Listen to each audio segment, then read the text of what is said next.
Hello, my name is Brant Hunt. I'm going to be reading a couple of chapters from Walter Russell's book called The Secret of Light. And the chapters simply are to deal with what I would call knowledge versus thinking, chapter 7.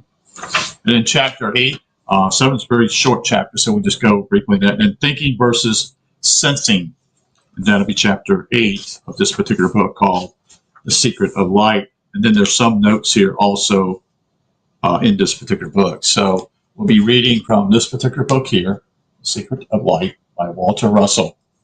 I think that anyone who knows Walter Russell was a brilliant man, had many good characteristics, had many gifts in many ways, which I've shared those, so we won't go into that particular realm today.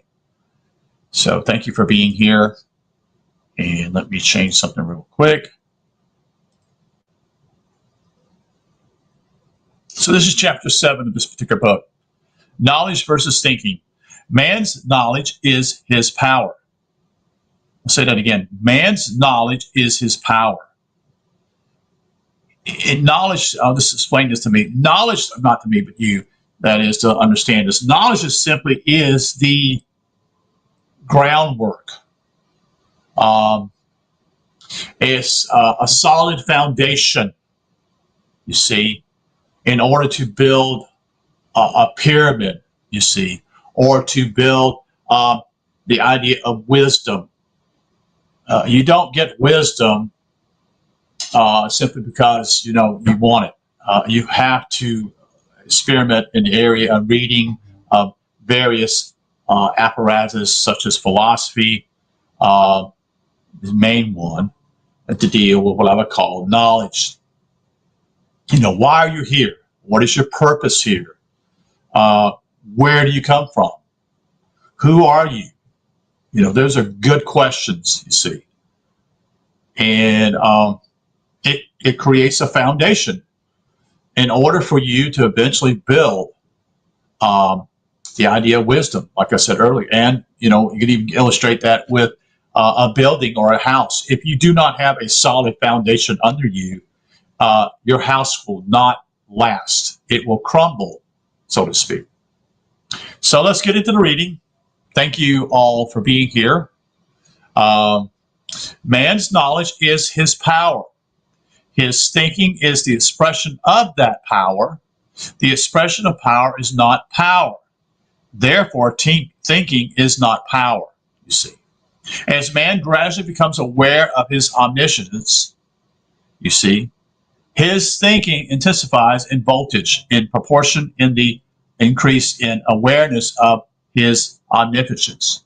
So this is how he's coming. He's building bricks, so to speak, or building apparatus in some ways, as he talks about simply is about knowledge.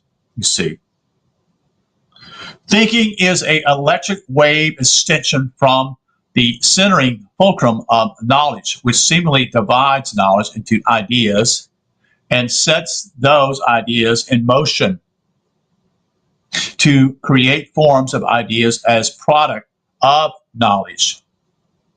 Man's knowledge is like a deep well of still water. His thinking is like a two-way pump, which divides the quality of that stillness into quantities of parts and sets them flowing. So what he does is what he's trying to explain. I'm looking at here. He has a pump. He's pulling up water. It's basically some of it's good quality water, so he sets it aside. All other water simply is inferior, so he tosses it away.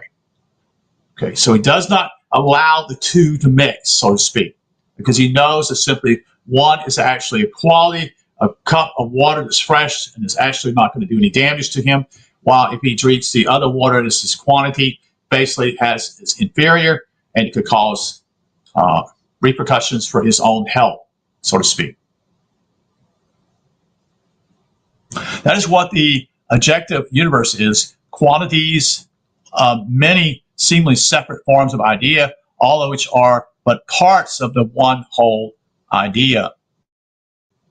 Each seemingly separate part is a dynamic extension of the one static unit, or I should say unity. But separateness only seems, for all are indissoluble and bound together in light as one part. Knowledge is the foundation of man's concepts. Thinking transfers concepts into products.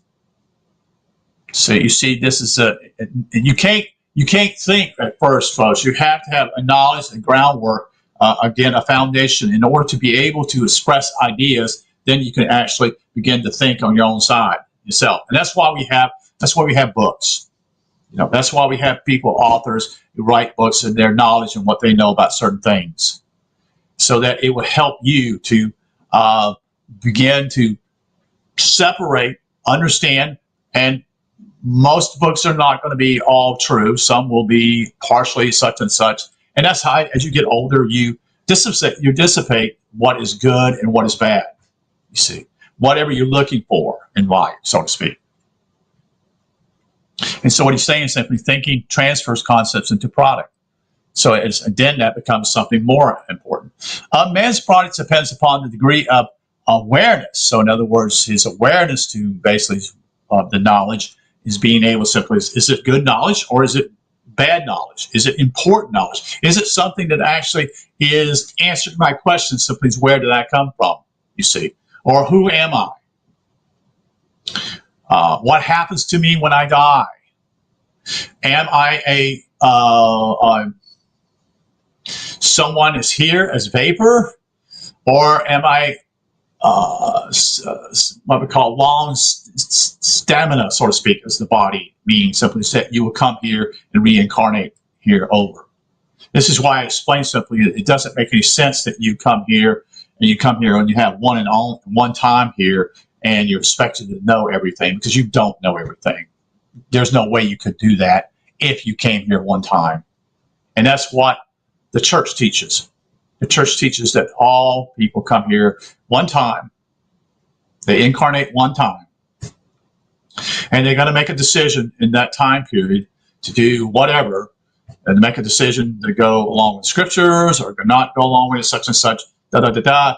So it doesn't allow what I call the graciousness of God or the goodness of God to be allowed. It's one and done type of thing. And that's not true. It's just not. Water cannot be drawn from an empty well. Of course not.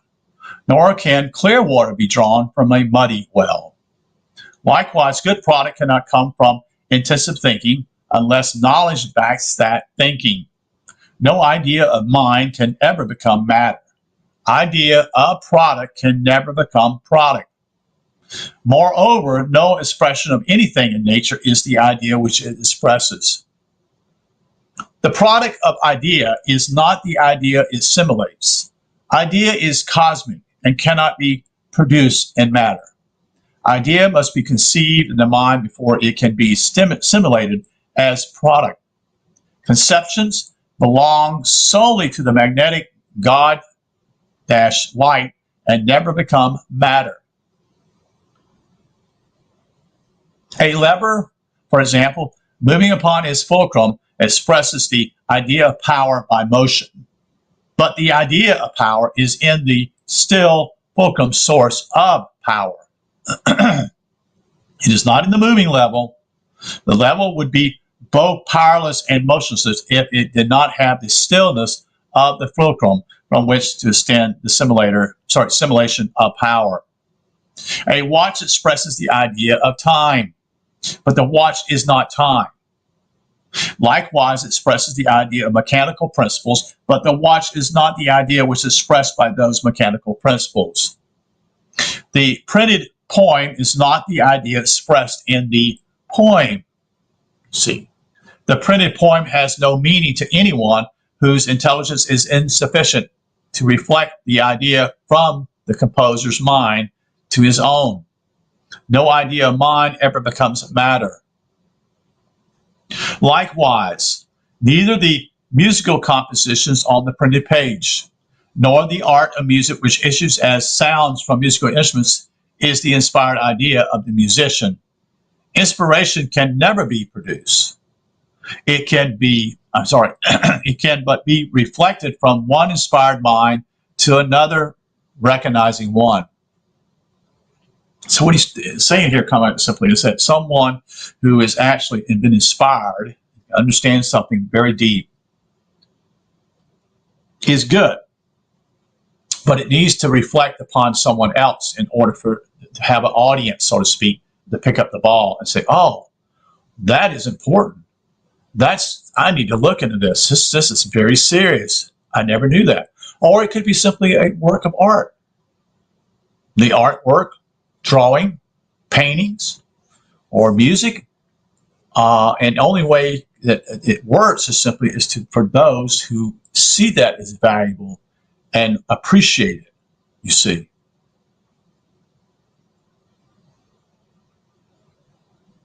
Idea and inspiration may be echoed from spirit to spirit, but they can never become product of a matter in motion.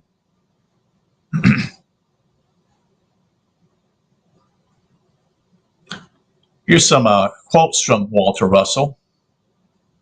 Again, this is from the Divine Iliad. Man's sense seeing with his eyes binds him to the illusion of my dual thinking. So here we come with duality. For I but build illusion with my dual thinking for his sense seeing. Excuse me.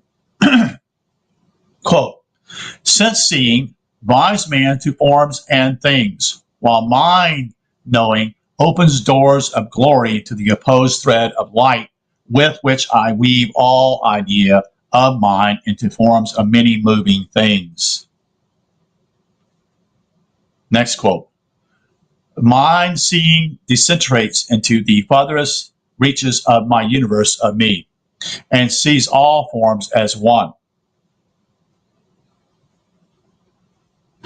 With his seeing eye, man sees light as matter energized, but senses not that the energy of matter is the light of my divided thinking.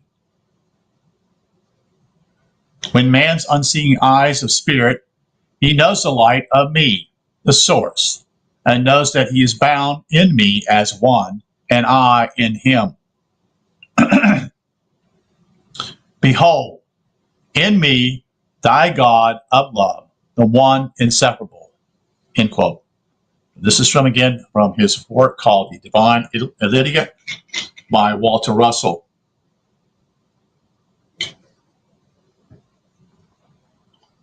Let's continue. This is next chapter, chapter 8. And this chapter is simply called Thinking versus Sensing.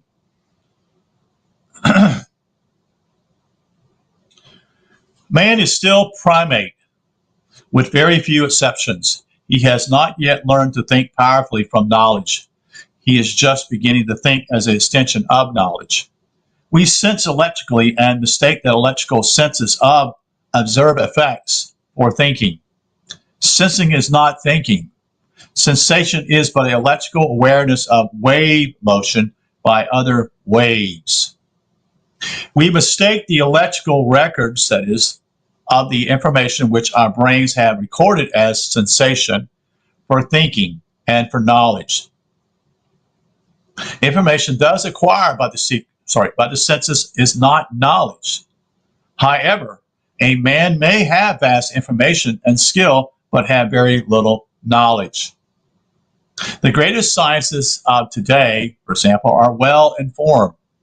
They know how to do wonderful things, but do they know the big question, why of what they do? We still don't, and so I'm going to elaborate here. We do not exactly know how electricity actually works, you see. But it works. But we know somehow ways of it, the characteristics of it, provides provides energy, it allows light to burn, such and such. We know how it works in that regard, but we really don't know why it works, you see. The same thing with certain chemicals we work with, same thing in the area of, the issue of radiation, you see. which we're playing with something, like I say, as Einstein said, we're basically playing with fire in a way, with radiation, nuclear radiation, nuclear power, not understanding that it's far more volatile than we realize. Anyway, information from observed effects and skills in putting these effects together for useful purposes have multiplied vastly since man first observed natural phenomenon. His sense of observation told him how to make a boat, then a sail for the boat. He then discovered the wheel and fire. Electric awareness of effects of motion plus memory plus the power to reason objectively gave him the ability to do this. Very little of it has been due to either thinking or knowledge. But I'm going to add something here real quick because I think it's very clear. He doesn't say this, but I think it's critical. Many of our great inventors in the United States never finished high school. Most of them quit. I think this is critical. Most people just are not aware that basically, sometimes people think, but actually our inventors basically in the 1800s invented many things, had a creative ideas. Somehow they were able to work that, and it went against everything that they were being taught somewhat in school. And so they left school. Think about that.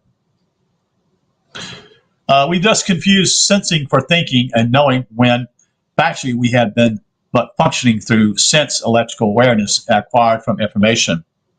The, quote, information thus conveyed is electrical, not mental. The telegraph message which goes over any wire is not the thought conveyed by that message. Even the typed telegram is not the thought conveyed by it. Its symbols inform the thinker of the thought conveyed by it, but it is not the thought. Okay? That's just, the words are just expressions of the thought. That's what he's saying. Thus, it is that our vast mechanism, electrical motivated universe, is intersensitized for the purpose of informing every nerve ganglion in every cell of every organic and inorganic part of it, of the conditions of every other part of it. The next section is called simply our supposedly 5 senses. And speaking of electrical awareness, which we call sensation, we think of our senses as 5 in number. They are the senses of what basically we see, we hear, we taste, we smell, and we also feel. All of these 5 senses are but the one sense of feeling. Think about it. We do not have 5 senses. Seeing is a sensation of feeling light waves through our eyes. If it was darkness, folks, we wouldn't be able to see. I don't know if that's what he's going to say, but I'm just thinking to myself, no, you wouldn't be able to see. If there's no light on this planet, you wouldn't see it. You couldn't see anything without the sun. There wouldn't be any way of actually keeping yourself warm neither at that point when you think about it. Hearing is a sensation also of feeling light waves through our ears. Tasting and smelling are sensations of feeling light waves reacting upon the mouth and nostrils. All variations in sense of feeling is due to a difference of electrical conditions in pulsing wave matter. If pulsing wave matter is but an electrical wave record of thought, sensation likewise is but an electric wave record of thought. Neither of them have reality. Neither of them are the thought they record. It also follows that if matter, motion, and substance are electric records of thought, then sensation has no reality. For sensation is but electrical awareness of wave motion by other waves. It likewise follows that if matter, motion, and substance are electric wave recordings of thought, then electricity, which records thought, and thought itself are non-existent. There is but one thing in the universe, light, L-I-G-H-T, the still light of all knowing, the one light which is God. God alone lives. His thinking and imagining is knowing. The knowing universe is all that is. Knowing mind is still. There is no activity whatsoever in the universe of either spirit or matter. The empirical knowledge is the next section he speaks of. Man's present civilization is erected upon the foundation of empirical knowledge attained through his senses. So what is empirical knowledge? The definition in the dictionary would state, its conclusions founded upon experiment and observation alone, end quote. In other words, the so-called, quote, knowledge, end quote, upon which man relies is founded upon the evidence of his senses, or more simply, upon the non-existent waves of motion of non-existent substance. That fact is the answer as to why mankind has, as yet, practically no knowledge. During his amoeba and jungle days, he lived a purely sensed existence. His body cells were controlled entirely by instinct. Flux threads of light extended to him directly from the Creator. Man himself is still news, the next section. Out of millions of such years, he has had but a few thousand years since the dawn of consciousness awakening in him the slightest suspicion of his spiritual inheritance. The advance of man since his first messages of God appear on earth to kindle an awakening spark in him has been based upon information gained by his senses and stored in his electric brain as memory records of sense observation. These observations he has reasoned into sense conclusion by electrical sensitized brain. All of such conclusions, which are based upon the evidence of senses, have within them the elements of deception, which characterize all effects of motion in this three-dimensional universe of illusion. That's right, 3 dimensions and their universe of illusion. Man is aware of some of those illusions, some of those of perspective. He is aware of the fact that railroad tracks do not meet upon the horizon. If you look at the railroad track, it looks like it's going right into the sun, so to speak. But he's not aware of the fact that all effects of motion are not what they seem to be. He is thus misled into forming conclusions which have no relation to nature whatsoever. One can have no knowledge of effect, for all knowledge lies in cause.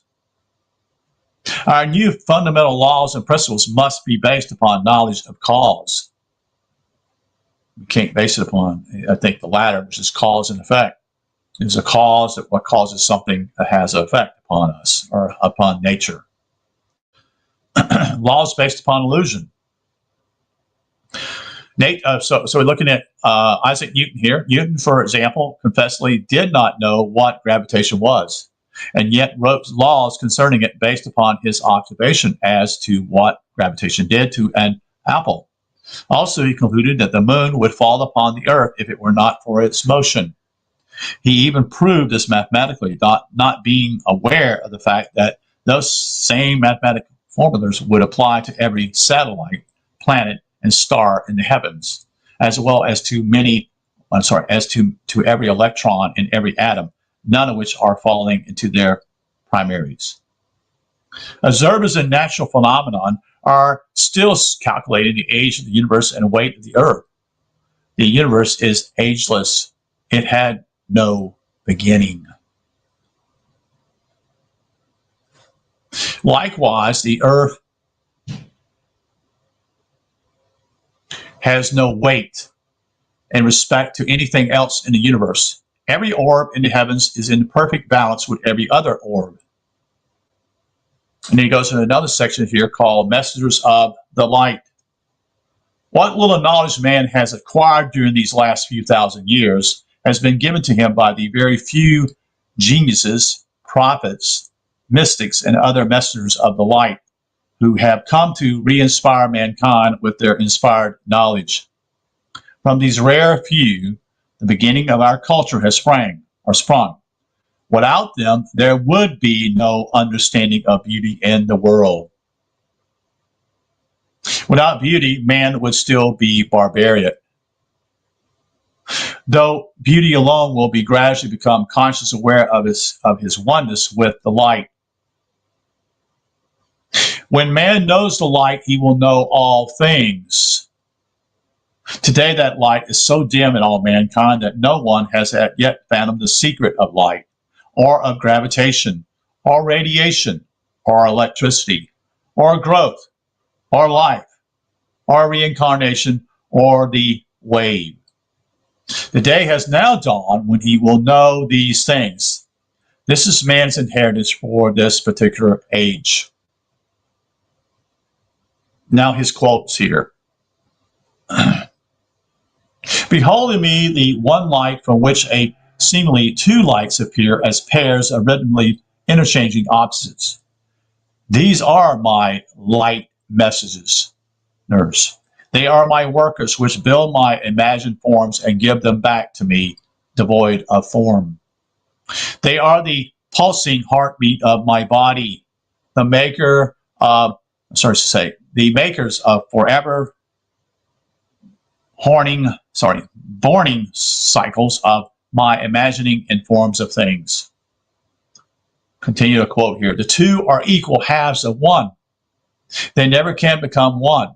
They forever interchange to simulate a balanced unity which they never find, for they never can be aught but two. From me, one light is tended to give form to my imagining and give them pulse beat to simulate eternal life in them, which is in me. The other light dissolveth that form and giveth it back to me unquickenably for resurrection in my rest to repeat my imagining. Say then, therefore, that life is eternal in man through eternities of resurrections of him in me.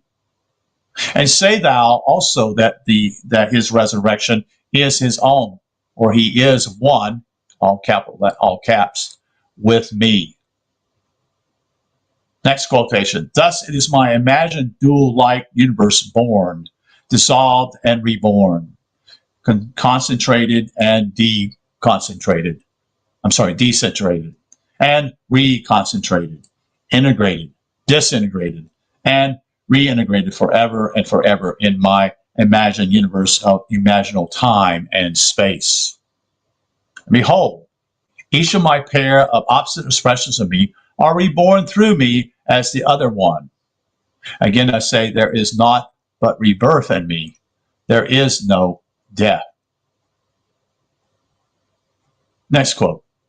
Go thou and tell to man that both life and death are but mirrors of each other, which becometh each other in their forever in passing through each other to their still hokum in my knowing, from which both sprang into seeming being to record the imagined forms of my thinking.